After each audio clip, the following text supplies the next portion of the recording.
అది నమస్కారం. Catalyst SP ఛానల్లో ఇచ్చాను, దానికి కంటిన్యూషన్ ఉంది, అది ఏపీ ఛానల్లో ఇస్తున్నాను.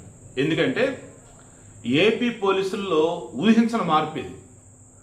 మామూలుగా అయితే ఏపీ పోలీసులైనా ఏ పోలీసులైనా కానీ ఒక కేసు విషయంలో వాళ్ళే తప్పు చేసి, ఏది అవతరణ వాళ్ళే తప్పు చేసి, మళ్ళా పోలీసులది అసలు ఇక్కడ తప్పంతా వాళ్ళదన్నట్టు ఊరుకోరు.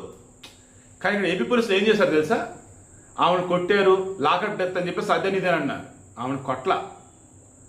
సంవత్సరంన్నర క్రితం కొడుకుని ఆమె ఉంచుకున్నాడు, చంపారు.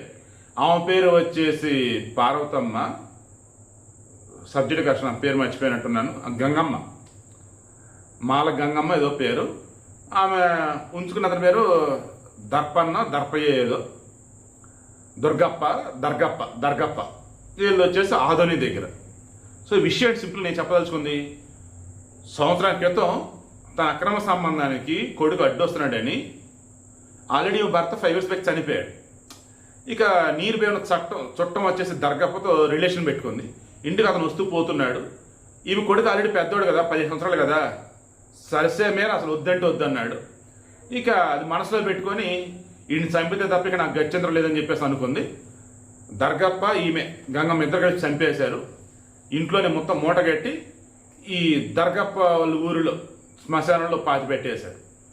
పోలీస్ కంప్లైంట్ ఇచ్చింది. వాళ్ళు వచ్చేసి ఎంక్వైరీ చేసి బట్ ఎక్కడ దొరకలేదు, ఆల్రెడీ చంపి పూడ్చిపెట్టారు కదా, ఇంకేడా దొరుకుతాడు. అయితే ఈమెకి ఎవరో సలహా ఇచ్చారు, హైకోర్టుకి వెళ్ళి కేసే, పోలీసుల మీద ప్రెజర్ పెరిగిద్ది, గవర్నమెంట్ మీద ప్రెజర్ పెరిగిద్ది, వాళ్ళు నీకు ముందు అంతకంత డబ్బులు ఇస్తారు అని. ఆ డబ్బు మీద ఆశతో కేసు పెట్టింది, హైకోర్టుకి వెళ్ళింది. హైకోర్టు నిజంగా సీరియస్ అయింది, పోలీసులు ఏం చేస్తారు మీరని. ఇంకా డీజీపీ ఏం చేశారు, అడిషనల్ ఎస్పీ, డిఎస్పీ, సిఐతో కమిటీ వేశారు.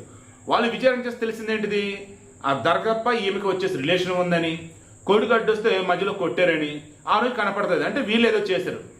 ఇక పోలీసుల దాకా వచ్చింది, ఎంక్వైరీ చేస్తాను కానీ భయపడిపోయింది. కొడుకుని చంపింది, పోలీసులు తెలిసింది, ఇక ఊర్లో పరుగు పోయింది, భయపడిపోయి ప్యానిక్ అటాక్ అయింది. ఆ మూమెంట్లో పిల్లోడి శవం తీశారు. ఆ పిల్లడి దాన్ని మీతో గుర్తుపెట్టారు వస్తువులు చూసి.